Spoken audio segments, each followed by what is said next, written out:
Hudo bolan lastnik 8-letne psičke Ruby, ki pred našo kamero sicer ni želel govoriti, je obupan. Potem, ko je zadnje upanje za lepo življenje svoje ljubljenke po neuspešnem iskanju posvojiteljev videl o pomoči mariborskega zavetišča za živali, je nad njimi razočaran.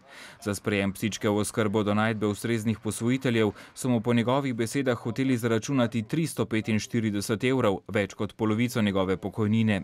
Tega ne zmorem, pravi 66-letnik, ki več ne ve, kaj naj.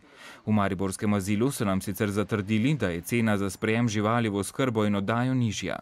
Kadar gre za oddajo lastniške živali v zavetišče, se to plača z 10 oskrbnimi dnevi in to znese 144 evrov. Takšno ceno je po besedah predstavnice zavetišča postavil svet zavetišča, ki je ta cenik potrjeval. Kljub temu pa se poraja vprašanje, kako naj v poglabljajoči se socialni stiski bolni starostniki priskrbijo denar za oddajo psa v zavetišče.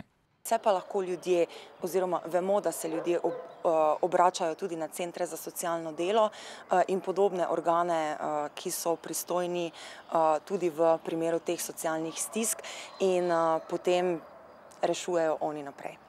Ljudje v podobni situaciji pa se po zagotovilih mariborskega zavetišča lahko obrnejo tudi na pristojne občinske službe. Te namreč lahko s svojo pomočjo potrdijo oddajo živali v azil brez stroškov za bolne oziroma socialno ogrožene lastnike. Naš sogovornik sicer pravi, da bo kljub hudi bolezni za psičko poskušal skrbeti do svoje smrti. Potem pa bodo morali za njeno usodo po uradni dolžnosti poskrbeti veterinarji.